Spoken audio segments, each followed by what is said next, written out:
मित्रांनो, जर तुम्हाला वाटत असेल की नीटचा पेपर कुठल्या तरी परीक्षा केंद्रावरून किंवा प्रिंटिंग प्रेसमधून लीक झालाय, तर तुम्ही पूर्णपणे चुकीचे आहात. सीबीआयच्या चौकशीत जो धक्कादायक खुलासा झालाय तो ऐकून तुमचे डोके चक्रावून जाईल. पेपर बाहेरून नाही तर थेट NTA आतूनच लीक होत होता.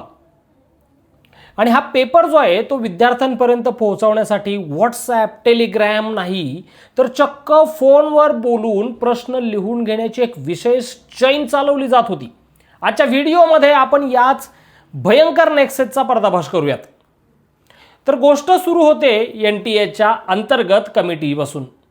सूत्रांच्या माहितीनुसार नीटचे मुख्य प्रश्न काढणाऱ्या पॅनलमध्ये असणारे प्राध्यापक PV कुलकर्णी, मनीषा मांढरे आणि मनीषा हवालदार हेच या खेळाचे मुख्य सूत्रधार असण्याची शक्यता आहे. आता विचार करा, पेपर लीक करायचा तर हे लोक प्रश्नपत्रिका पेनड्राईव्हमधून घ्यायचे का किंवा फोटो काढून घ्यायचे का? तर अजिबात नाही. हे प्राध्यापक थेट फोन करायचे, समोरच्या व्यक्तीला सांगायचे, चल पेन आणि कागद घे आणि मी सांगतो ते प्रश्न लिहून घे. याला म्हणतात प्रश्न राईटअप. यामुळे कुठलाही डिजिटल पुरावा मागे राहत नव्हता. फोनवर हे सगळं सर्वात आधी लिहून घेणारा माणूस होता तेजस शहा. हा तेजस शहा हे प्रश्न कागदावर लिहून घ्यायचा. मग खऱ्या अर्थानं या रॅकेटची विशेष साखळी सुरू व्हायची. तेजस शहाने प्रश्न लिहून घेतले की तो प्रश्न मनीषा वाघमारे आणि धनंजय लोखंडे यांच्यासारख्या एजंटला पाठवायचा. हे लोक अशा विद्यार्थ्यांना हेरायचे जे पेपर विकत घेण्यासाठी कोट्यवधी रुपये द्यायला तयार होते. मग हा सगळा डेटा विद्यार्थ्यांपर्यंत पोहोचवण्यासाठी अनेक सिक्रेट टेलिग्राम अकाउंट तयार करण्यात यायचे. या अकाउंटवर पूर्वीच म्हणजे हे प्रश्न त्यांच्याकडे येण्याच्या आधीपासूनच शेकडो विद्यार्थी ॲड असायचे, ज्यांना थेट प्रश्नांची यादी पुरवली जायची. पण गेम इथंच संपत नाही.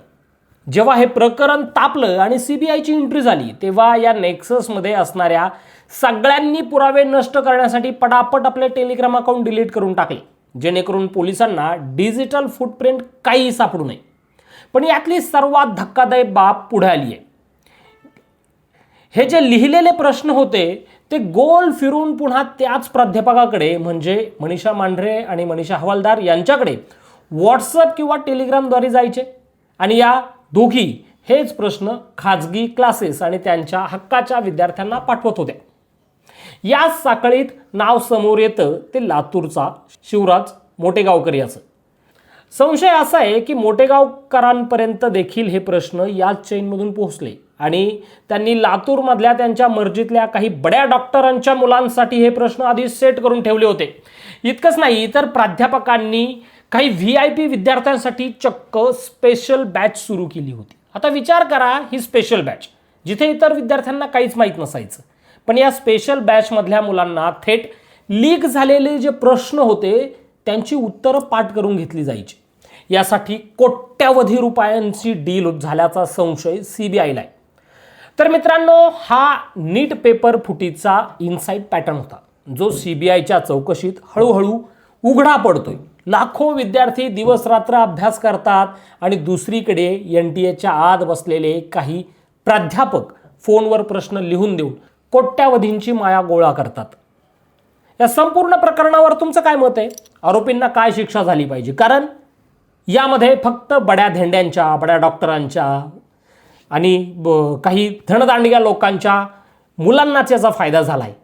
जे शेतकरी काम करून, जे मजूर काम करून आपल्या मुलांना शिकवतात, कष्ट करून, घाम गाळून त्या या क्लास चालकांच्या मढ्यावर अक्षरशः फी ओततात, त्यांच्या मुलांचं मात्र आयुष्य बर्बाद झालंय. यांना नक्की काय शिक्षा झाली पाहिजे? कमेंट करून नक्की कळवा. या व्हिडिओ तिथंच थांबूयात. धन्यवाद.